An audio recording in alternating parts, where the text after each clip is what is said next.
আসসালামু আলাইকুম রহমতুল্লাহ বারাকাতুহ। আলহামদুলিল্লাহ রব্বিল আলামিন ওয়াসসালাতু ওয়াসসালামু আলা সাইয়্যিদিল আম্বিয়া ওয়াল মুরসালিন ওয়া আলা আলিহি ওয়া আসহাবিহি আজমাইন, আম্মা বা'দ। ঐতিহ্যবাহী সার্সিনা দরবার শরীফ কর্তৃক পরিচালিত বাংলাদেশ জমিয়তে হিজবুল্লাহর অনলাইন মুখপত্র দারুস সুন্নাত ইউটিউব চ্যানেলের আজকের অনুষ্ঠানটি যারা যেখান থেকে উপভোগ করছেন সকলকে আন্তরিক অভিবাদন ও মোবারকবাদ জ্ঞাপন করছি। সুপ্রিয় দর্শক শ্রোতা, হাদিসে বর্ণিত রয়েছে, ইনদা যিকরি সালিহিনা তানজিলুর রাহমা, যেখানে আউলিয়া ইকরামের জীবনচরিত আলোচনা করা হয় সেখানে আল্লাহ পাকের রহমত অবতীর্ণ হয়। আজ জুলাই 17। আজ থেকে প্রায় 1 বছর পূর্বে আমাদেরকে শোক সাগরে ভাসিয়ে লক্ষ লক্ষ মুরিদানকে ইতিম করে ওফাত গ্রহণ করেছেন সারসিনা শরীফের পীরে মরহুম রাহবারে মিল্লা, হাদিয়ে জামান, দাফিউল বিদাত, মহিউস সুন্নাহ, বাহরে শরিয়ত, মুজাদ্দিদে জামান আল্লামা শাহ সুফি মোহাম্মদ মুহিব্বুল্লাহ রহমাতুল্লাহ আলাই। তার ইন্তেকাল বার্ষিকী উপলক্ষে আমাদের বিশেষ আয়োজন স্মৃতির পাতায় শাহ মুহিব। আজকে আমাদের এই সেটে উপস্থিত রয়েছেন বাংলার আজহার খ্যাত ঐতিহ্যবাহী সারসিনা দারুস সুন্নাত কামিল মাদ্রাসার সম্মানিত সাবেক অধ্যক্ষ, বাংলাদেশ জমিয়তে হিজবুল্লাহর নাজেমে আলা, বাংলাদেশ দিনিয়া মাদ্রাসা বোর্ডের সম্মানিত চেয়ারম্যান জনাব আলহাজ হজরত মাওলানা ডক্টর সৈয়দ মোহাম্মদ শারফত আলী সাহেব মাদ্দাজিল্লাহুল আলী, এবং উপস্থিত রয়েছেন আরেকজন বাংলাদেশ যুব হিজবুল্লাহর সম্মানিত কেন্দ্রীয় সভাপতি, বিশিষ্ট সাংগঠনিক ব্যক্তিত্ব জনাব আলহাজ হজরত মাওলানা কাজী মফিজউদ্দিন সাহেব মাদ্দাজিল্লাহুল আলী। তো সুপ্রিয় দর্শক শ্রোতা, আমরা শুরুতেই বলেছি আমাদের আজকের আলোচ্য বিষয় আল্লামা শাহ সুফি মোহাম্মদ মুহিব্বুল্লাহ রহমাতুল্লাহ আলাইয়ের জীবন চরিত নিয়ে। তো শুরুতেই আমরা চলে যাচ্ছি আজকের আমাদের সেটের মহান অতিথি জনাব আলহাজ হজরত মাওলানা কাজী মফিজউদ্দিন সাহেব মাদ্দাজিল্লাহুল আলীর নিকট। হুজুর, আসসালামু আলাইকুম ওয়া রাহমাতুল্লাহি ওয়া বারাকাতুহু। ওয়ালাইকুম আসসালাম ওয়া রাহমাতুল্লাহি ওয়া বারাকাতুহু। দারুস সুন্নাত ইউটিউব চ্যানেলের পক্ষ থেকে আজকের এই সুন্দর অনুষ্ঠানে আমাকে আমন্ত্রণ করার জন্য আমি সকলকে মোবারকবাদ জানাচ্ছি। আজকে যে মহান ব্যক্তির জন্ম সম্পর্কে আলোচনা করার জন্য আমাকে বলা হয়েছে, এটা স্বল্প পরিসরে বলা আদৌ সম্ভব নয়। তার জীবনের যে কোনো এক অধ্যায় যে কোনো পর্যায়ে আসলেই তাতে একটা বই হয়ে যায়। 1950 সালে পিরোজপুর জেলার নেসারাবাদ থানার সন্ধ্যা নদীর কোল ঘেঁষা সারসিনা গ্রামে মুজাদ্দেদে জামান আবু জাফর মোহাম্মদ সালেহ রহমাতুল্লাহ আলাইয়ের ঘর আলোকিত করে জন্মগ্রহণ করেছিলেন শাহ সুফি মোহাম্মদ মুহিব্বুল্লাহ সাহেব রহমাতুল্লাহ আলাই। তার দাদা কুতুবুল আক্তাব শাহ সুফি নেসারউদ্দিন আহমদ রহমাতুল্লাহ আলাইয়ের সময় থেকেই এই দরবার একটি ধর্মীয় পুনর্জাগরণের মিলন কেন্দ্রে পরিণত হয়েছিল। এখানে হাক্কানি উলামায়ে কেরাম, সুফি সাধক, অলি আউলিয়ায়ে কেরাম সর্বক্ষণ এখানে পরিবেষ্টিত থাকত। সেই পরিবেশেই হুজুরের জন্মের পরের থেকে প্রাথমিক জীবন অতিবাহিত হতে থাকে।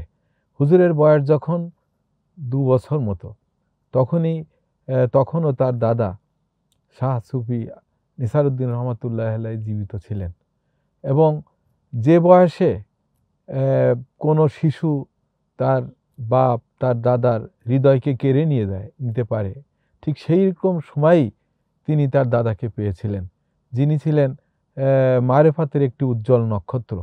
তার এই বিলায়েতি নজর বারবার এই শিশু শাহ মুহিব রহমাতুল্লাহ আলাইহির দিকে পড়েছে। একদিন হুজুর একটি খাটে বসা বাচ্চা শিশু, তাকে নিয়ে মরহুম নিসারউদ্দিন রহমাতুল্লাহ আলাই তাকে আদর করছেন এবং বলছেন যে এই হলো এই দরবারের শাহ। এই যে শাহ সাহেব নামে তাকে যে অভিহিত করেছেন, সেখান থেকেই বোঝা গেছে যে ভবিষ্যতে এই দরবারে যিনি হাল ধরবেন এবং তিনি যে একজন মারেফাতের শাহেনশাহ হবেন তার দিক নির্দেশনা তখন থেকেই পাওয়া গিয়েছে। তিনি যখন হাঁটি পা করে পায়ে পায়ে তিনি চলতেন, ঠিক এমনই সময়ে তার জীবনের যখন 2 বছর বা তদূর্ধ্ব কিছু সময়, তখনই তার দাদা এই দুনিয়া থেকে ইন্তেকাল করেন। হুজুরের বয়স যখন 11 বছর, অর্থাৎ 1961 সনের দিকে সারসিনা আলিয়া মাদ্রাসার পরিবর্তিত সিলেবাসে যখন এলমি প্রসারতার যখন সংকুচন দেখা দিল, মরহুম মুজাদ্দিদে জামান আবু জাফর মোহাম্মদ সালেহ রহমতুল্লাহ আলাই প্রতিষ্ঠা করেছিলেন আদর্শ মাদ্রাসা। 1961 সনে তিনি তার ওয়ালেদে মরহুম মুজাদ্দিদে জামান শাহ আবু জাফর মোহাম্মদ সালেহ রহমতুল্লাহ আলাইয়ের প্রতিষ্ঠিত আদর্শ মাদ্রাসায় তিনি ভর্তি হন এবং সেখানে তিনি প্রাথমিক শিক্ষা করতে থাকেন এবং এই এতদ অঞ্চলের বিশিষ্ট উলামায়ে কেরাম তাকে তার প্রাথমিক শিক্ষক হিসাবে তাকে দর্শ দিতে থাকেন। যেমন হযরত মাওলানা তাজউদ্দিন সাহেব, যিনি পুকুরজোনার হুজুর নামে এই অঞ্চলে পরিচিত, তিনি তার বিশেষভাবে তার ব্যক্তিগত উস্তাদ ছিলেন। আলহাজ হযরত মাওলানা রফিকুল্লাহ নেসারি সাহেব, তিনি হাজারো আলেমের উস্তাদ, তিনিও তার ছোটবেলার উস্তাদ ছিলেন। এমনিভাবে এখানে তার পড়াশোনা চলতে থাকে এবং এক ক্লাসিক্যাল পর্যায়ে তার দাখিল, আলেম এবং ফাজেল এবং কামেল সবই সারসিনা মাদ্রাসার দেশ বরেণ্য উলামায়ে কেরামের কাছে বিশেষ তত্ত্বাবধানে তিনি শিক্ষা গ্রহণ করতে থাকেন এবং 1975 সনে তিনি কৃতিত্বের সাথে ফার্স্ট ক্লাস কামেল পাশ করেন এবং তার যারা উস্তাদ ছিলেন বিশ্ব বরেণ্য মুহাদ্দিস, ভারতীয় উপমহাদেশের শ্রেষ্ঠ মুহাদ্দিস, যার সম্পর্কে বলা হয় আব্দুর রহমান কাশগারি রহমতুল্লাহ আলাইহির ইন্তেকালের পরে ভারতীয় উপমহাদেশের শ্রেষ্ঠ মুহাদ্দিস ছিলেন নিয়াজ মখদুম খতানি হুজুর রহমতুল্লাহ আলাই এবং আব্দুস সত্তার বিহারি সাহেব রহমতুল্লাহ আলাই এবং হযরত মাওলানা তাজামুল হুসাইন সাহেব রহমতুল্লাহ আলাই, এরকম বিশিষ্ট মুহাদ্দিসদের কাছ থেকে তিনি হাদিসের দর্শ গ্রহণ করেছিলেন। এবং তার উস্তাদদের মধ্যে আমরা যা জানি যে হযরত মাওলানা আহমদুল্লাহ সাহেব মাদারীপুরি হুজুর, যিনি খুব বড় মাপের আলেম ছিলেন এবং মুফতি ছিলেন এবং হাজারো হাজারো উস্তাদ তার হাতে শিক্ষা গ্রহণ করেছেন এবং বাংলার দিক দিগন্তে ছড়িয়ে পড়েছেন। এবং হযরত মাওলানা আব্দুল মজিদ সাহেব, তিনি ডামুড্ডা হুজুর, হযরত মাওলানা আব্দুর রশিদ সাহেব সুফি সাহেব হুজুর, এরকম বিশিষ্ট বরেণ্য উলামায়ে কেরাম তার উস্তাদ ছিলেন। তো 1975 সনে তিনি কৃতিত্বের সাথে এই সারসিনা শরীফ থেকে কামেল ফারেগ হন এবং কামেল হাদিস ফারেগ হন। তিনি একজন বিশিষ্ট আলেমে দ্বীন ছিলেন। মাশাআল্লাহ, আলহামদুলিল্লাহ। আপনার কাছে আমরা জানতে পারলাম যে হুজুর 1975 সনে সারসিনা দারুস সুন্নাত কামিল মাদ্রাসা থেকে অত্যন্ত কৃতিত্বের সাথে কামিল হাদিস শেষ করেন। আপনাকে অত্যন্ত মোবারকবাদ। আমরা ইনশাআল্লাহ পরবর্তীতে আপনার কাছে আবারও আসবো ইনশাআল্লাহ। সম্মানিত সুধী, আমাদের সেটে আরেকজন সম্মানিত অতিথি উপস্থিত রয়েছেন, ওস্তাজুল আসাতিজা, ওস্তাজুল মুহাদ্দিসিন, মুফাসসিরিন ওয়াল ফুকাহা, সম্মানিত আলেমে দ্বীন জনাব আলহাজ হযরত মাওলানা ডক্টর সৈয়দ মোহাম্মদ শারাফত আলী সাহেব মাদ্দাজিল্লাহুল আলী। আসসালামু আলাইকুম ওয়া রাহমাতুল্লাহি ওয়া বারাকাতুহু। ওয়া আলাইকুম আসসালাম ওয়া রাহমাতুল্লাহি ওয়া বারাকাতুহু। আপনি আপনার জীবনের শিক্ষকতা জীবনের প্রায় শুরু থেকেই আমাদের হযরত পীর সাহেব কিবলা রহমাতুল্লাহি আলাইকে পেয়েছেন। আপনার এই হেড মুহাদ্দিস থাকা অবস্থায় এবং সারসিনা মাদ্রাসার ভাইস প্রিন্সিপাল সহ প্রায় অনেক প্রশাসনিক দায়িত্বই পালন করেছেন এবং বিশেষত বাংলাদেশ জমিয়তে হিজবুল্লাহর সুদীর্ঘ বছর নাজেমে আলার দায়িত্ব পালন করাকালীন আপনি হযরত পীর সাহেব হুজুর কিবলা রহমাতুল্লাহি আলাইকে খুব কাছে থেকে দেখেছেন। তো আমরা আপনার কাছে একটু হুজুর কিবলা রহমাতুল্লাহি আলাইয়ের শিক্ষা ক্ষেত্র প্রচার প্রসারে হুজুরের অবদান, এই বিষয়টা একটু আপনার কাছে জানতে চাচ্ছিলাম। সারসিনা শরীফের মরহুম বাহারে শরিয়ত মুজাদ্দিদে জামান হযরত মাওলানা শাহ মোহাম্মদ মহিবুল্লাহ রহমাহুল্লাহর প্রথম ইন্তেকাল বার্ষিকীতে স্মৃতির পাতায় শাহ মহিব অনুষ্ঠানে আমাকে আমন্ত্রণ জানানোয় আমি কর্তৃপক্ষকে মোবারকবাদ জানাচ্ছি এবং সুপ্রিয় দর্শক শ্রোতাদেরও অভিনন্দন জানাচ্ছি।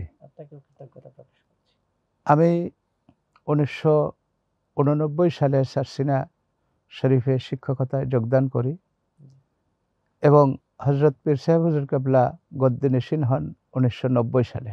হযরত পীর সাহেব হুজুর কিবলার গদ্দে নশীন হওয়া থেকে হুজুরের ইন্তেকাল পর্যন্ত হুজুরকে বিভিন্নভাবে কাছে থেকে দেখার সৌভাগ্য যেমন আমার হয়েছে, এবং হুজুরের সান্নিধ্যে থেকে বিভিন্ন কাজ আঞ্জাম দেওয়ার সুযোগও আমি পেয়েছি। সেই অভিজ্ঞতা থেকে হযরত পীর সাহেব হুজুর কেবলার সম্বন্ধে দু চারটে কথা দর্শক শ্রোতাদের উদ্দেশ্যে আমি বলতে চাই।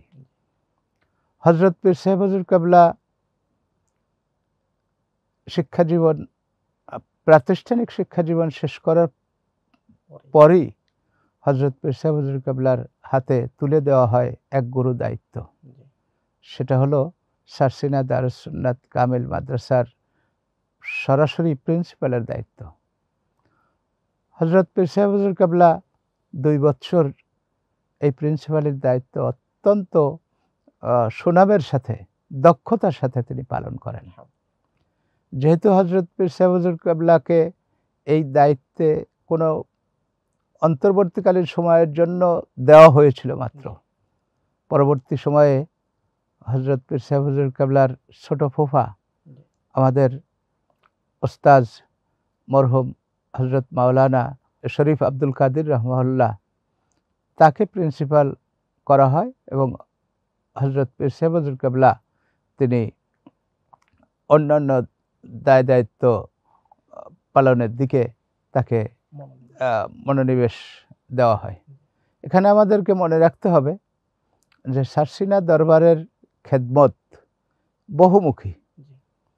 এই খেদমতের একটা বড় অংশ হলো মরহুম আল্লামা শাহ শফি নেসারউদ্দিন আহমদ রহমতুল্লাহ আলাইহি এবং মরহুম শাহ আবু জাফর মোহাম্মদ সালেহ রহমতুল্লাহ আলাইহি, তাদের প্রত্যক্ষ এবং পরোক্ষ সহযোগিতায়, পৃষ্ঠপোষকতায় বাংলাদেশে নেসারিয়া, সালেহিয়া, সিদ্দিকিয়া, ইসলামিয়া বিভিন্ন নামে এই দরবার শরীফের পোষকতায় ৪৫০০-এর ঊর্ধ্বে মাদ্রাসা কায়েম হয়েছিল এবং এই মাদ্রাসাগুলির একচ্ছত্র মুরব্বী ছিলেন সারসিনার হযরত পীর সাহেব কেবলাগণ। সঙ্গত কারণেই মরহুম হযরত পীর সাহেব হুজুর কেবলা যখন গদ্দিনশীন হন, তখন তার স্কন্ধে এই ৪৫০০ মাদ্রাসার দায়িত্ব পড়ে এবং তখন এমন একটি সময় ছিল যখন এই দেশের একটি ক্রান্তিকাল চলছিল। আপনারা ইতিহাসের দিকে ফিরে তাকালে দেখবেন যে হযরত পীর সাহেব হুজুর কেবলার গদ্দিনশীন হওয়ার পরপরই এদেশে নারী নেতৃত্ব চলে আসে এবং মাদ্রাসা শিক্ষার উপরে একে আধুনিকায়ন করার নামে এবং মাদ্রাসা শিক্ষাকে মান দেওয়ার নামে বিভিন্নমুখী ষড়যন্ত্র, বিভিন্নমুখী সংকোচন, বিয়োজন ইত্যাদির কার্যক্রম চলতে থাকে। এটা মরহুম শাহ আবু জাফর মোহাম্মদ সালেহ রহমতুল্লাহ আলাই টের পেয়ে আগে ভাগেই তিনি 1985 সালে সারসিনা শরীফে সারসিনা দারুল উলুম নেসারিয়া মাদ্রাসা, নেসাবে কাদিম একটি মাদ্রাসা তিনি প্রতিষ্ঠা করে গিয়েছিলেন। আমাদের মরহুম হযরত পীর সাহেব হুজুর কেবলা সেদিন তার ওয়ালিদ মরহুমকে জিজ্ঞাসা করেছিলেন, বাড়িতে এত বড় একটি কামেল মাদ্রাসা থাকার পরেও এই মাদ্রাসাটা কেন, প্রয়োজন কিসে? তখন হযরত পীর সাহেব হুজুর কেবলা বলেছিলেন যে এই বড় গাছটা হয়তো একদিন মারা যাবে, সেদিন এই ছোট গাছটি বড় হবে। তো আল্লাহর ওলিদের কাশফের এবং ফেরাসতের নজরে ভবিষ্যৎবাণীগুলো অক্ষরে অক্ষরে প্রতিফলিত হয়, এটাই বাস্তবতা। 1985 সালের পরে 1990 সালে তিনি ইন্তেকাল করলেন। এরপর সুদীর্ঘ 10 বছর যাবৎ গদ্দিনশীন হওয়ার পর থেকে হযরত পীর সাহেব হুজুর কেবলা আলিয়া মাদ্রাসাকে তার মূল ধারায় ফিরায় এনে আলিয়া মাদ্রাসা থেকে যাতে কেতাবি আলেম পয়দা হয়, আলিয়া মাদ্রাসা যেন আমলি আখলাকি পরিবেশ বজায় থাকে, এজন্য তিনি আপ্রাণ কোশিশ চালাতে থাকেন। যে সমস্ত মাদ্রাসাগুলো সারসিনার ভক্ত মরিদানদের দ্বারা পরিচালিত হতো, সে মাদ্রাসাগুলোতে তিনি যখন যেতেন জোরালো ভাষায় সেখানে বক্তব্য রাখতেন, তাদেরকে সংশোধনের প্রয়াস চালাতেন। কিন্তু পরিস্থিতিটা এমন হলো যে আলিয়া মাদ্রাসাগুলোতে ছাত্র এবং ছাত্রী একত্রে পাঠদানের ব্যবস্থা চালু হলো। ছাত্রীদের উপবৃত্তি গ্রহণের নামে ছাত্র সংখ্যা বাড়ানোর নাম করে ছাত্রীদের ভর্তি করার একটা প্রবণতা আলেমদের মধ্যে দেখা দিল, এবং সাথে প্রশাসনিক কিছু চাপ টাকে তারা সুযোগ মনে করে তারা মাদ্রাসার পরিবেশটাকে লঙ্ঘন করে তারা তথাকথিত নামমাত্র মাদ্রাসা পরিচালনার দিকে তারা ঝুঁকে পড়ল। তখন হযরত পীর সাহেব হুজুর কেবলা চিন্তা করতে লাগলেন কি করা যায়। তিনি বিভিন্নমুখী চিন্তা করতে করতে চিন্তা গবেষণা বিনিদ্র রজনী পার করতে লাগলেন। অবশেষে তিনি চিন্তা করলেন যে দিক নির্দেশনা তো আব্বাজান দিয়ে গিয়েছেন, কাজেই তিনি তখন এই দারুল উলুম মাদ্রাসাটাকে ব্যাপকতা প্রদান করে সারসিনা দারুস সুন্নাত জামিয়া নেসারিয়া নামকরণ করে দিনিয়া মাদ্রাসা চালু করেন। এবং সারসিনা এই দিনিয়া মাদ্রাসাকে প্রথম থেকে তিনি চালু করার পাশাপাশি তিনি আলিয়া মাদ্রাসাও, যেগুলো সারসিনা দারুস সুন্নাত আলিয়া মাদ্রাসা সহ আরও যে মাদ্রাসাগুলো তখনও কো এডুকেশন গ্রহণ করেনি, আমল আখলাকি পরিবেশ বজায় ছিল, সেগুলোরও তিনি পোষকতা করে যাচ্ছিলেন। পরবর্তীতে তিনি দেখলেন যে আর বিকল্প ব্যবস্থা গ্রহণ করা ছাড়া কোনো মতেই আলিয়া মাদ্রাসার এই তানাজুলিটাকে ঠেকানো যাচ্ছে না। তখন তিনি তার ভক্ত মুরিদানদের আহ্বান জানালেন সারসিনা দারুস সুন্নাত জামিয়া নেসারিয়া দিনিয়ার আদলে সর্বত্র দিনিয়া মাদ্রাসা প্রতিষ্ঠা করার জন্য। তিনি যেখানেই মাহফিলে যেতেন সেখানেই দিনিয়া মাদ্রাসার জন্য জমি কালেকশন করতেন, ঘর তোলার ব্যবস্থা করতেন, মাদ্রাসা চালু করার ব্যবস্থা করতেন। এরকম করতে করতে হুজুর কেবলা 2000 সাল থেকে আরম্ভ করে এন্তেকালের পূর্ব পর্যন্ত 2024 সাল পর্যন্ত 2500-এর মতো মাদ্রাসার প্রস্তাব, জমি, স্বীকৃতি এবং রেজিস্ট্রি হযরত পীর সাহেব হুজুর কেবলার সময়ে হয়েছিল, এবং 500-র উপরে মাদ্রাসা সুন্দরভাবে সুচারুভাবে পরিচালিত হচ্ছিল। যখন এই মাদ্রাসাগুলো প্রতিষ্ঠিত হয়ে গেল তখন হযরত পীর সাহেব হুজুর কেবলা মনে করলেন যে এখানেও তো আবার সমস্যা দেখা দিতে পারে, কাজেই এই সমস্যা সমাধানের যুগোপযোগী ব্যবস্থা গ্রহণ করা দরকার।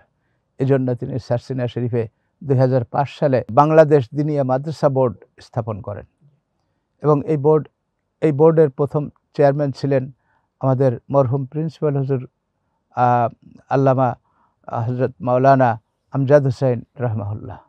তারপরে এই বোর্ডের চেয়ারম্যানের দায়িত্ব পালন করেছেন চট্টগ্রাম বোর্ডের সাবেক চেয়ারম্যান প্রফেসর আহসানুল্লাহ সাহেব, এবং এর পরবর্তীকালে হযরত পীর সাহেব হুজুর কেবলা তার জীবদ্দশায় এই বোর্ডের চেয়ারম্যানের দায়িত্বটা আমাকে দিয়েছেন, এবং সেটা আমি সকলের সহযোগিতায় এটা দেখাশোনা করতেছি। তবে হযরত পীর সাহেব হুজুর কেবলার শুধু দিনিয়া মাদ্রাসা কেন্দ্রিকই তার চিন্তা চেতনা ছিল না।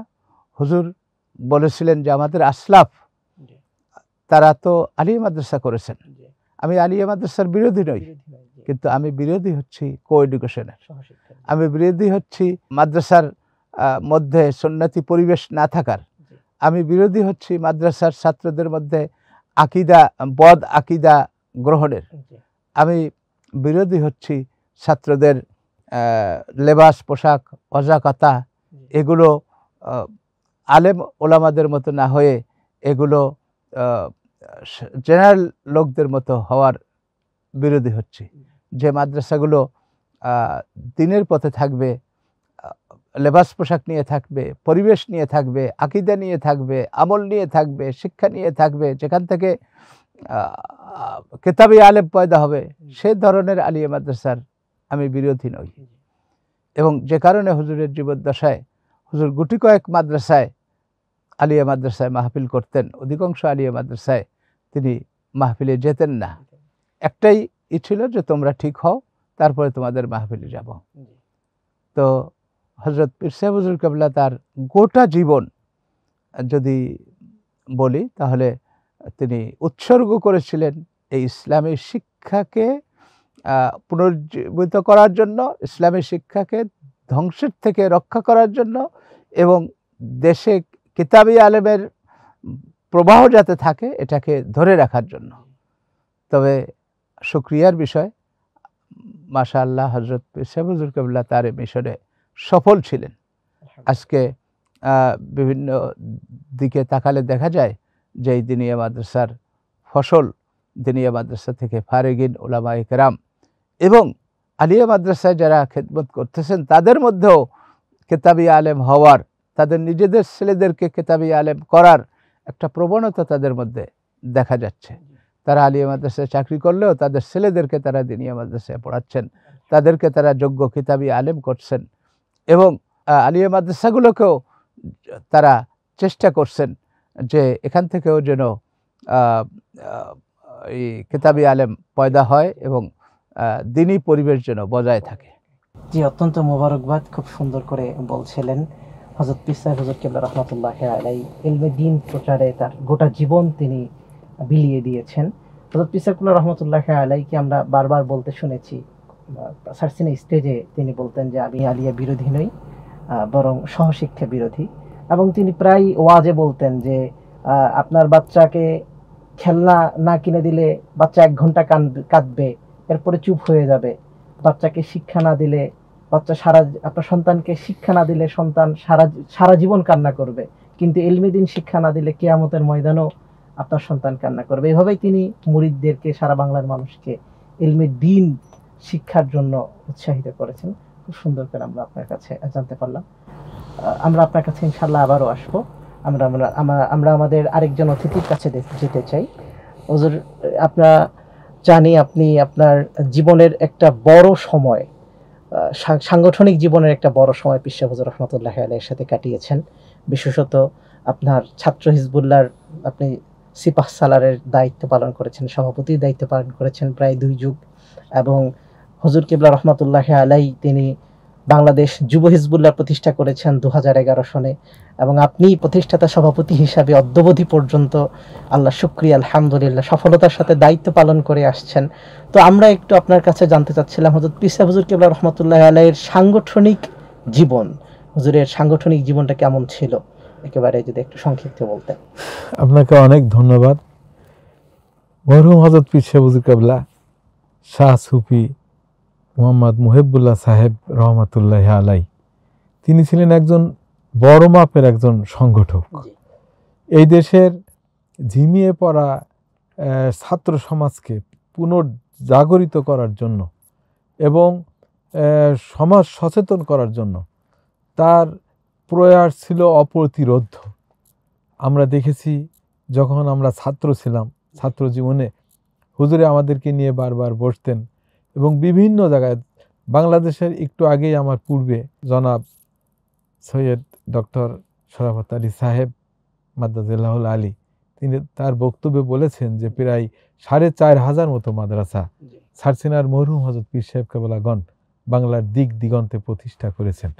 এই সকল মাদ্রাসার এই ছাত্ররা যাতে তাদের আদর্শ আকিদার উপর তারা ঠিক থাকে এবং ইসলামকে প্রতিষ্ঠিত করার জন্য তাদের জীবনকে যারা উৎসর্গ করতে পারে এবং তাদের জীবন যাতে গতিশীল হয়, সেজন্য তিনি দূর দূরান্তের মাদ্রাসা, যেমন ওই খোশবাজার মাদ্রাসা, তারপরে চট্টগ্রাম নেসারিয়া মাদ্রাসা, তারপরে পটুয়াখালীর পাঙ্গাশিয়া কামেল মাদ্রাসা, এরকম বিভিন্ন অঞ্চলের এই মাদ্রাসার ছাত্রদেরকে তিনি আহ্বান করতেন এবং তাদেরকে নিয়ে তিনি সংগঠনের বিভিন্ন দায়িত্ব তিনি দিতেন। তো তার এই প্রেরণায় উদ্বুদ্ধ হয়ে আমরা ছাত্র হিজবুল্লাহ করেছি এবং বাংলাদেশের প্রায় সকল দৃষ্টিকেই এই সংগঠন ছড়িয়ে পড়েছিল। এবং হুজুরের সাংগঠনিক জীবনে আমরা যা দেখেছি যে আমাদেরকে নিয়ে হুজুরে অনেক সময় প্রশিক্ষণ দিতেন, ছাত্রদেরকে সুসাহিত্যিক, সুবক্তা এবং হাক্কানি রব্বানি আলেম হওয়ার জন্য হুজুরে উদ্বুদ্ধ করতেন। আবার কিভাবে মানুষদের কাছে বেল হেকমাত ওয়াল মাউইজাতিল হাসানা, ধীরে ধীরে তাদের কাছে দাওয়াতগুলো পৌঁছাইতে হবে। প্রথমে তাদের সাথে বন্ধুত্ব করতে হবে, তারপরে ধীরে ধীরে তাদের সাথে সম্পর্ক গভীরতায় যখন আসবে তখন আউলিয়ায়ে কেরাম বা হক যে কথাগুলো, আদর্শের কথাগুলো, এগুলো ধীরে ধীরে উপস্থাপন করতে হবে। তারপরে ধীরে ধীরে তাদেরকে দাওয়াত করে করে আনতে হবে। এরকম ইমান হারা, আমল হারা এই দেশের ছাত্র ও যুব সমাজকে যাতে ফিরিয়ে নেওয়া যায়, সেজন্য হুজুরের বিশেষভাবে হুজুরের পদক্ষেপ ছিল এবং তিনি এ ব্যাপারে অনেক সচেতন ছিলেন। তার চেতনায় আমরা উদ্বুদ্ধ হয়ে এবং তার ভালোবাসায় আমরা অনেকটা আপ্লুত হয়ে আমরা সংগঠনের দিকে নিজেদেরকে উৎসর্গ করেছিলাম। খুব সুন্দর করে বলছিলেন, আমরাও খুব বিমোহিত হয়ে আপনার কথাগুলো শুনছিলাম। হযরত পীর সাইফুল্লাহ রাহমাতুল্লাহি আলাইহির একটি বাণী যেটা আমাদেরকে খুব বেশি আন্দোলিত করে এবং সংগঠনের প্রতি খুব বেশি উৎসাহিত করে। হুজুর কিবলা রাহমাতুল্লাহি আলাইহি বলেছিলেন, ছাত্র হিজবুল্লাহর জন্য যার শরীরের এক ফোঁটা ঘাম ঝরে তার জন্য গভীর রাতে আমার চোখের পানি ঝরে। কর্মীর জন্য তো এই বাণীগুলো উৎসাহের, এক বাণীতেই কর্মী জীবন দেওয়ার জন্য প্রস্তুত থাকতো, তার জন্য যে অত্যন্ত মোবারকবাদ। আমরা এ পর্যায়ে আমাদের অতিথি আমাদের ডক্টর সৈয়দ শরাফত আলী হুজুরের কাছে যাচ্ছি। যে হুজুরের কাছে আমরা জানতে চাই, হুজুর কিবলা রহমতুল্লাহ আলাইহির সর্বশেষ অসুস্থতা সব একটু যদি খুব সংক্ষেপে সেই করুণ দৃশ্যগুলো আমাদের সামনে তুলে ধরতেন। হযরত পীর সাহেব হুজুর কেবলার গদ্দিনশীনকালীন 34 বছরের সময়কালটাই ছিল হুজুর কেবলার অত্যন্ত পরিশ্রমের। দিনে সফর আর রাতে ওয়াজ মাহফিল, এবং ওয়াজ মাহফিল শেষে বিশিষ্ট ব্যক্তিদের নিয়ে বিভিন্ন বিষয়ে মিটিং, এভাবে ক্রমাগত বিনিদ্র রজনী যাপন, এটাই ছিল হুজুর কেবলার রুটিন। অনেক সময় দেখা যেত যে হযরত পীর সাহেব হুজুর কেবলা সকালের নাস্তা খেতে বিকাল হয়ে যেত, হুজুর কেবলার নাস্তা খাওয়া হয়নি বিভিন্ন ব্যস্ততার কারণে। এই যে হুজুর কেবলার অবস্থা, যখন হুজুর কেবলা বাড়িতে আসতেন, বাড়ি থাকাকালীন সময়ে স্বাভাবিকভাবেই মানুষ একটু বেশি বিশ্রাম পায়, বেশি রিল্যাক্স হয়, কিন্তু হযরত পীর সাহেব হুজুর কেবলার বিষয়টা ছিল এর উল্টো। হুজুর কেবলা যখন বাড়িতে আসতেন তখন দেখা যেত যে হযরত পীর সাহেব হুজুর কেবলার দিন রাত্রির চিন্তা চেতনা, সারসিনাকে কিভাবে সাজাবেন, মসজিদ করবেন, মিনার করবেন, এরপরে দিনিয়া মাদ্রাসার জন্য সিলসিলার মধ্যে বেদাতের অনুপ্রবেশ ঠেকানোর জন্য হযরত পীর সাহেব হুজুর কেবলা অত্যন্ত সুকৌশলে হুজুর কেবলার পাশে থাকা কবি সাহিত্যিকদের দ্বারা দিনিয়া সঙ্গীত রচনা করতেন, নিজে শুনতেন, নিজে সুর দিতেন, এবং রাতের পর রাত চলে যেত একটা দুটো কলি ঠিক করতে গিয়ে। এভাবে হযরত পীর সাহেব হুজুর কেবলা আকীদার কথা, এই কথাটা এখানে আনলে কেমন হয়, এই কথাটা এইভাবে আনলে কেমন হয়। দেখা গেছে যে হযরত পীর সাহেব হুজুর কেবলার মাহফিলগুলোতে ওয়াজের মাধ্যমে যতটুকু এই দরবারের কথা, মেসেজগুলো মানুষের হৃদয়পটে অঙ্কিত না হতো, তার চেয়ে বেশি রেখাপাত করত দিনিয়া সঙ্গীতের মাধ্যমে, তার চেয়ে বেশি রেখাপাত করত এই আকীদা সম্বন্ধীয়, দরবারের আমল সম্বন্ধীয় গজলগুলোর মাধ্যমে, আউলিয়া কেরামের অবদানমূলক গজলগুলোর মাধ্যমে। এভাবে হযরত পীর সাহেব হুজুর কেবলার আমাদের জীবনে যেটাকে আমরা ছন্নছাড়া জীবন বলি বা রুটিনবিহীন জীবন বলি, এইটাই ছিল হযরত পীর সাহেব হুজুর কেবলার জীবনের রুটিন মাফিক জীবন। এই রুটিন, এই স্বাস্থ্যের উপরে এই ধকলটা হযরত পীর সাহেব হুজুর কেবলাকে প্রথমে আমরা দেখতে পাই। হুজুর কেবলার জীবনে দুটো ধকল গিয়েছিল, একটা হলো রোড অ্যাক্সিডেন্ট, আর দ্বিতীয়টা হলো হুজুর কেবলার মস্তিষ্কে রক্তক্ষরণ হয়েছিল। তখন হযরত পীর সাহেব হুজুর কেবলা সিঙ্গাপুরে চিকিৎসা শেষে সফল অস্ত্রোপচারের পরে দেশে ফিরে এসেছিলেন এবং একরকম পরিপূর্ণ সুস্থভাবেই তিনি তার পরবর্তী জীবনটুকু কাটিয়েছিলেন। কিন্তু মাথায় অস্ত্রোপচারের কারণে হজরত পীর সাহেব হুজুর কেবলাকে সঙ্গত কারণেই এই চেয়ারে বসে নামাজ পড়া লাগতো। তো হজরত পীর সাহেব হুজুর কেবলা তার এই শারীরিক সুস্থতা অসুস্থতার বিষয়টা তেমন একটা কেয়ার করতেন না, কিন্তু যখন বয়সও ভারী হয়ে গেল আর এই অসুস্থতাও দিন দিন বাড়তে লাগলো, হুজুর কেবলার ইন্তেকালের প্রায় 1 বছর আগের থেকেই হজরত পীর সাহেব হুজুর কেবলা অসুস্থতার মধ্যে দিয়ে কাটতেছিল।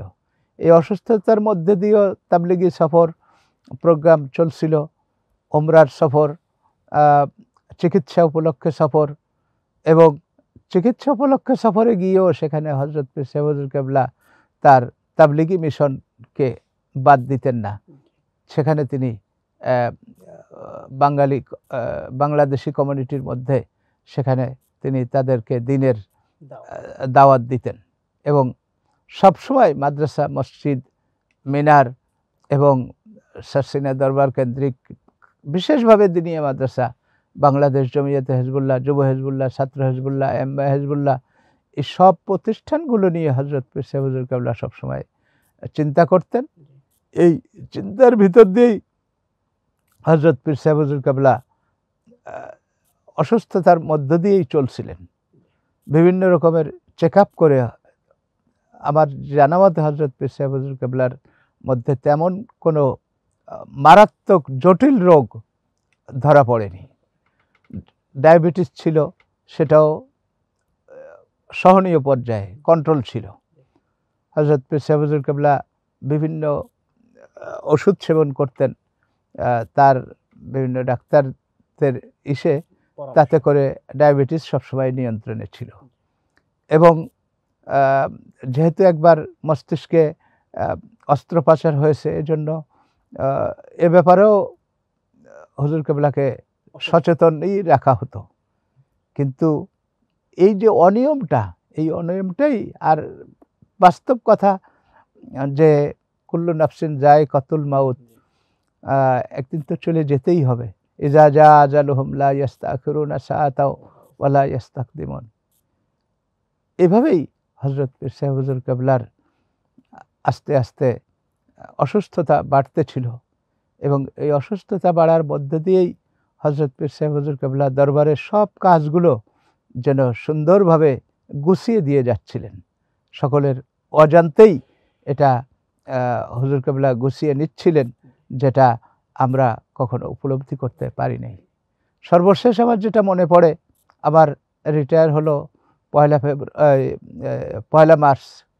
হজরত পীর সাহেব হুজুর কেবলা তার এই অসুস্থতার কথা আমরা বুঝতে না পারলেও হুজুর কেবলার মনে যেন দাগ কেটেছিল, যে কারণে হুজুর কেবলা চাইলেন যে আলিয়া মাদ্রাসা প্রিন্সিপাল নিয়োগটা যেন তাড়াতাড়ি হয়। এবং এই বিষয়টা হজরত পীর সাহেব হুজুর কেবলার, আমি বলবো এটা একটা মিরাকেল, এটা একটা কারামত, যে মাত্র 29 দিনের মধ্যে একজন প্রিন্সিপাল নিয়োগ সুসম্পন্ন হওয়া, এটা বাংলাদেশের আর কোনো মাদ্রাসা কখনো পারছে বলে আমার মনে হয় না। এবং এটা হজরত পীর সাহেব হুজুর কেবলার ঐকান্তিক ইচ্ছারই প্রতিফলন ছিল। হুজুর কেবলা চেয়েছিলেন যে উমরায় যাবেন, উমরায় যাওয়ার আগে প্রিন্সিপালকে নিয়োগ দিয়ে যাবেন, এবং সেটা তিনি পেরেছিলেন। এবং হজরত পীর সাহেব হুজুর কেবলা তার গদ্যনিশীন থাকাকালীন পুরো সময়টাই হুজুর কেবলা সারসিনা দারুস সুন্নাত আলিয়া মাদ্রাসার সভাপতি এবং দিনিয়া মাদ্রাসার প্রধান পৃষ্ঠপোষক এবং দিনিয়া মাদ্রাসার স্বপ্নদ্রষ্টা হিসেবে তিনি এই দরবার শরীফের সব কিছুতে, আমরা যদি হজরত পীর সাহেব হুজুর কেবলার এক একটা বিষয় নিয়ে ধরি, তাহলে দেখতে পাবো যে হজরত পীর সাহেব হুজুর কেবলার সময়ে এই দরবার শরীফের বিভিন্ন কর্মকাণ্ডে বৈপ্লবিক পরিবর্তন ঘটেছে এবং তা বর্ণনা করে শেষ করা সম্ভব নয়। অত্যন্ত মোবারকবাদ। আমরা হুজুর কেবলার শেষ অসুস্থতার অবস্থাগুলো আপনার কাছে শুনছিলাম। এখন আমরা আমাদের আরেকজন অতিথির কাছে যেতে চাই, আমাদের হজরত কাজী মফিজউদ্দিন সাহেব মাদ্দাজিল্লাহুল আলী। হুজুরের কাছে আমরা জানতে চাই যে হুজুর কেবলা রহমতুল্লাহি আলাইহির ইন্তেকালের অবস্থাটা যদি আমাদেরকে একটু উল্লেখ করতেন। মাশাআল্লাহ, আপনাকে ধন্যবাদ। এমন একটা জিজ্ঞাসা আপনি আমার কাছে করলেন, যে কথাটা অত্যন্ত ব্যথাতুর, যেটা অত্যন্ত আমাদেরকে আমাদের মন কেড়ে নিয়ে যায় আরেক জগতে, আমাদের হৃদয় ভেঙে ফেলে। মরহুম হযরত পীর সাহেব হুজুর কেবলা যখন বেশি অসুস্থ, আমরা তখন সারসিনা অবস্থান করতেছিলাম। সারসিনা সকল ছাত্রদেরকে হুজুরে পুত্রতুল্য স্নেহে সবসময় আদর করতেন। যখনই শুনতেন যে ছাত্ররা কেউ অসুস্থ হয়েছে, তাহলে হুজুরে খুব অস্থির হয়ে পড়তেন। ছাত্রদের খাবার দাবার খবর নিতেন। কখনো কখনো হুজুরে নিজে ওই কয়েকটা মোষ গরু এভাবে দিয়ে ছাত্রদের যাতে খাবার সুন্দর হয় এদিকে বিশেষভাবে খেয়াল করতেন। হুজুরের সাথে বাপ এবং তার সন্তানের যেরকম সম্পর্ক, শর্ষিনার এই ছাত্রদের মধ্যে ছিল সেরকমই সম্পর্ক।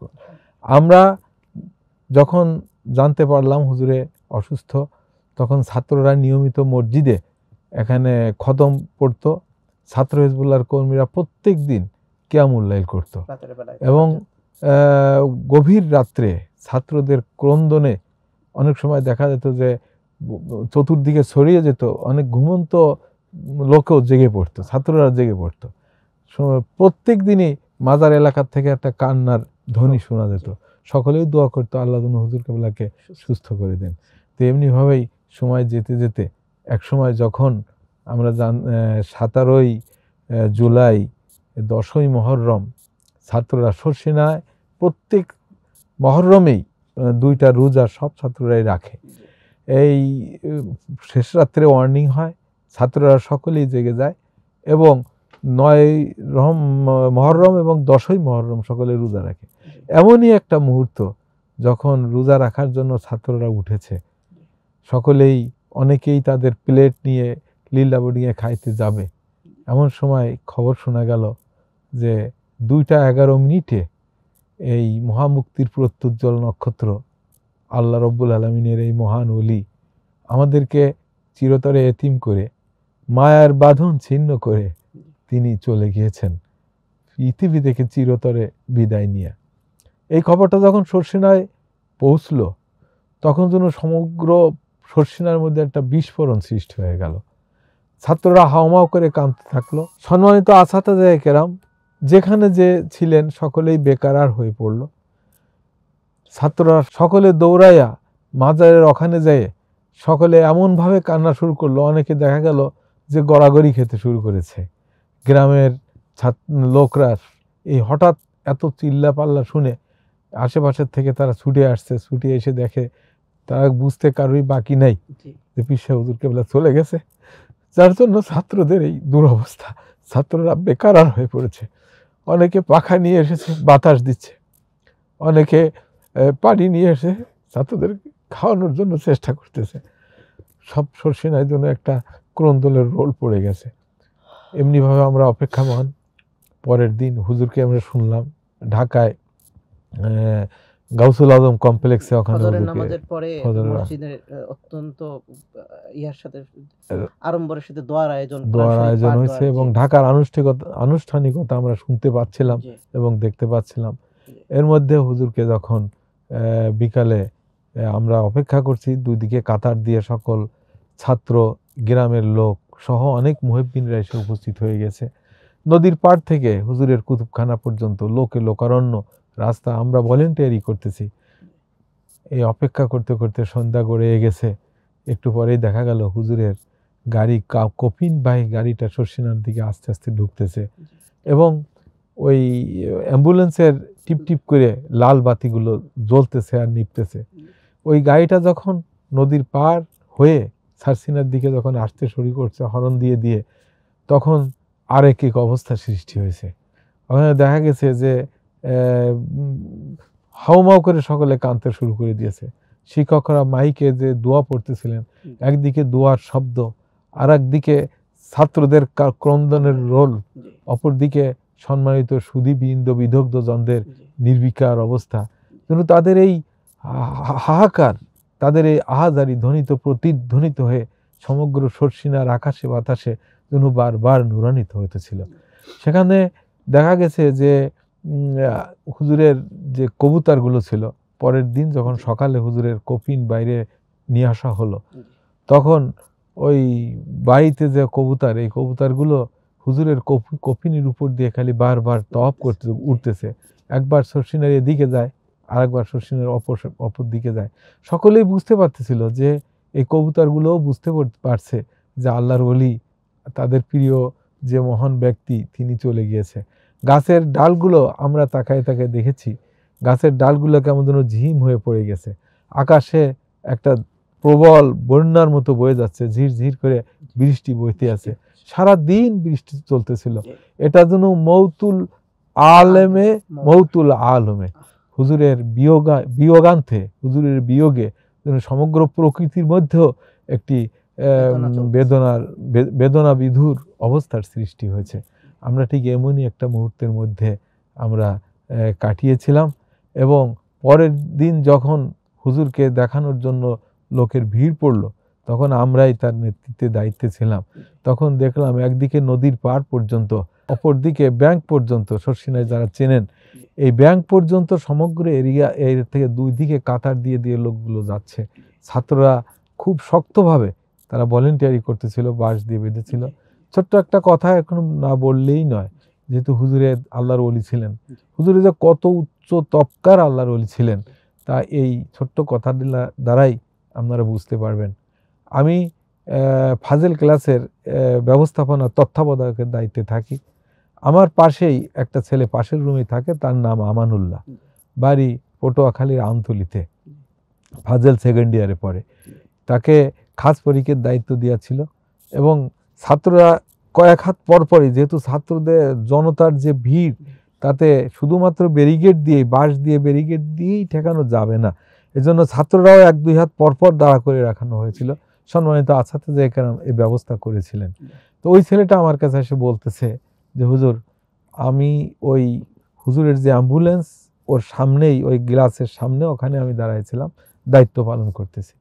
তেমন সময় একজন মজজুবি হালের একজন বুজুর্গ ব্যক্তি, আর যেহেতু প্রচুর মানুষের ভিড়, কাজেই আমাদের ভলেন্টিয়াররা কাউকেই এক মুহূর্ত দাঁড়াইতে দিচ্ছিল না, ওখানে যার সাথেই হাত দিয়ে টানে সরাই দিয়েছিল, এভাবে স্রোতের মতোই চলতেছিল।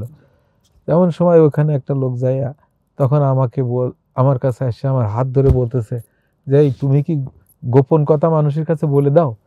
তখন আমি বুঝতে পারলাম যে কি একটা জন্য সে বলবে। তখন আমি বললাম, কেন? তা বলবো কেন? তখন হুজুরে কি ইন্তেকাল করছে, হুজুরে আমাকে দেখে মুচকি মুচকি হাসি দিয়েছে। জীবদ্দশায় যেরকম হুজুরের সাথে কথা বলতাম, আমি এখনো ঠিক সেভাবে হুজুরের সাথে আমার সাথে দেখা হয়েছে। এমনিভাবে একজন মহান আল্লাহর ওলি ছিলেন হুজুর।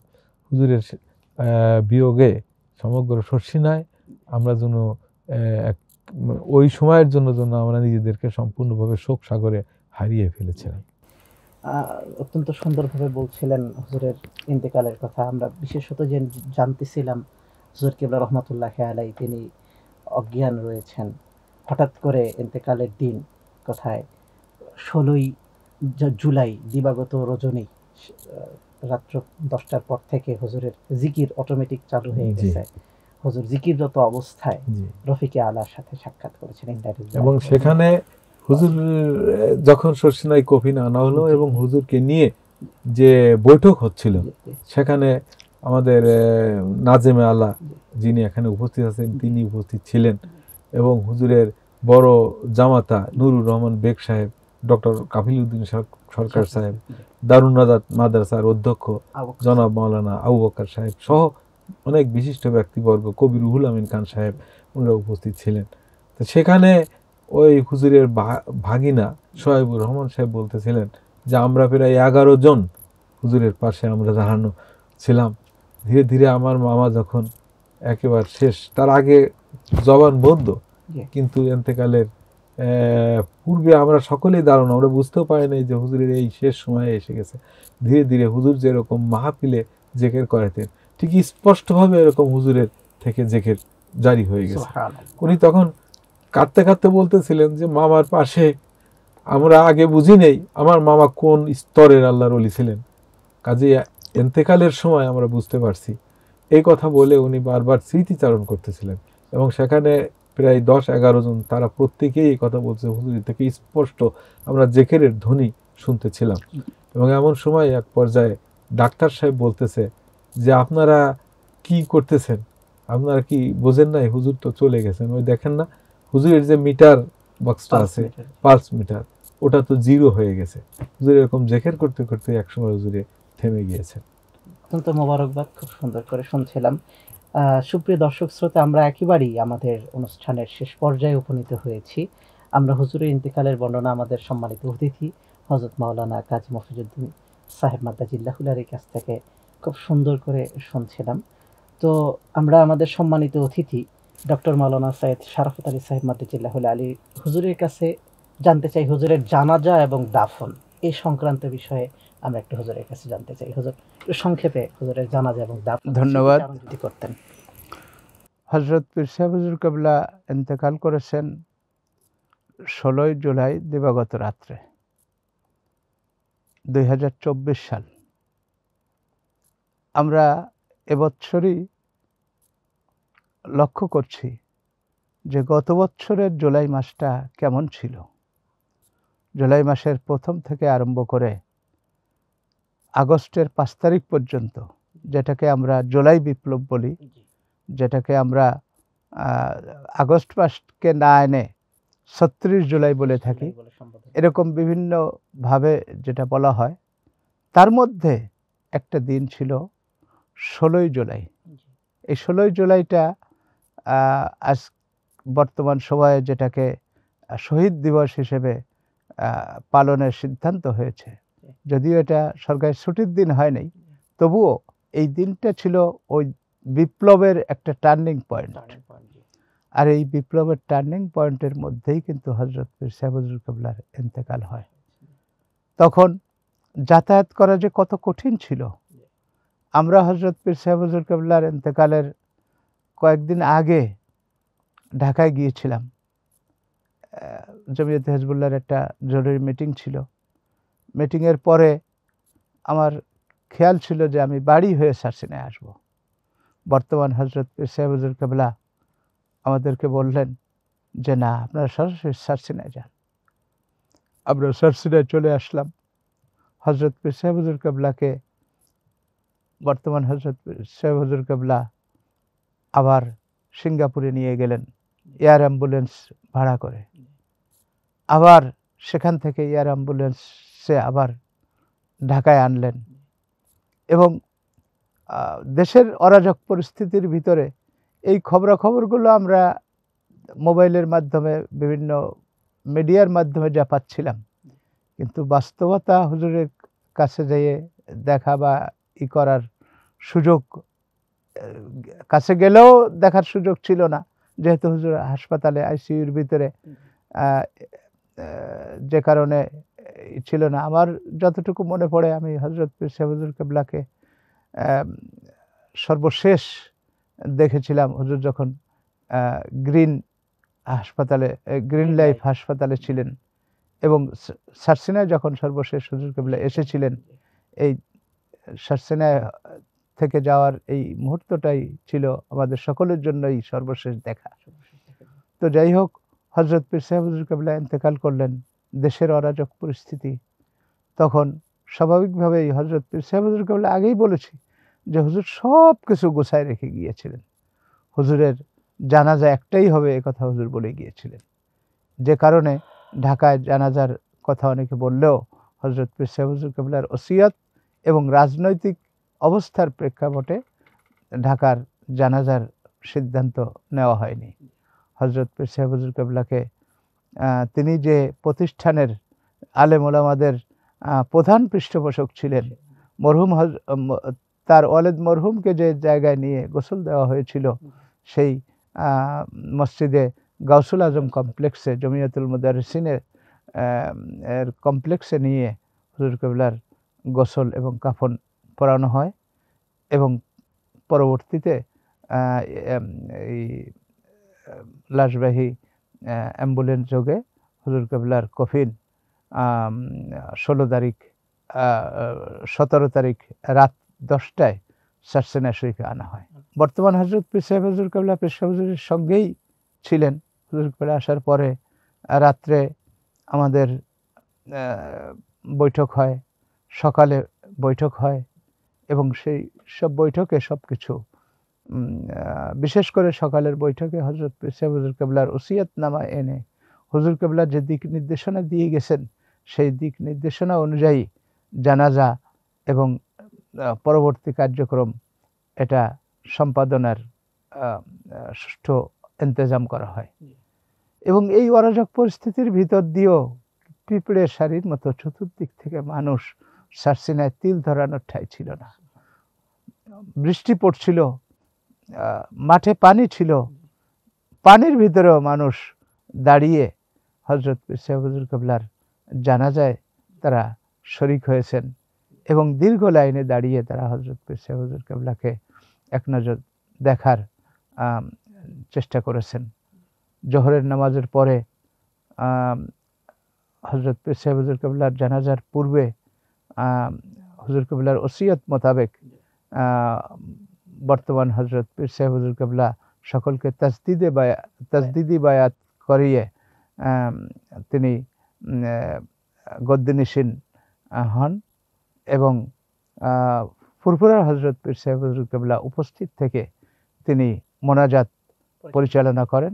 বর্তমান হযরত পীর সাহেব হুজুর কেবলা হুজুর কেবলার জানাজার নামাজ পড়ান এবং আসরের আগেই হযরত পীর সাহেব হুজুর কেবলাকে মরহুম হযরত তাদিও আলত সাহেব কেবলার পার্শ্বে অর্থাৎ পূর্ব পার্শ্বে হুজুর কেবলাকে দাফন করা হয়। জি, অত্যন্ত সুন্দর করে বলছিলেন। আমরা জানতে পারলাম হযরত পীর সাহেব হুজুর কেবলাকে তার সম্মানিত পিতা আল্লামা শাহ সুফি আবু জাফর মোহাম্মদ সালেহ রহমতুল্লাহি আলাইহির বাম পাশে সারসিনা মাজার শরীফে দাফন করা হয়েছে। আল্লামা শেখ সাদী রহমতুল্লাহি আলাইহি খুব সুন্দর করে বলেছেন, জামালে হামনাশি দারমান আসার কার্দ ওয়াগার না মান হেমা খা কামকে হাসতাম। অর্থাৎ মাটি থেকেও ঘ্রাণ আসে, যাদের সেই ঘ্রাণ উপলব্ধি করার মতো নাক রয়েছে, যাদের সেই ইমানের আলো রয়েছে, তারা মাটি থেকেও ঘ্রাণ লাভ করতে পারে। হযরত পীর সাহেব হুজুর কেবলা রহমতুল্লাহি আলাইহিকে দাফন করার পরেও বহুদিন অনেক মানুষ সেখান থেকে সুগন্ধ, এক মোহনীয় সুগন্ধ তারা পেয়েছে। সুপ্রিয় সম্মানিত দর্শক শ্রোতা, আমরা আমাদের অনুষ্ঠানের একেবারেই শেষ পর্যায়ে চলে এসেছি।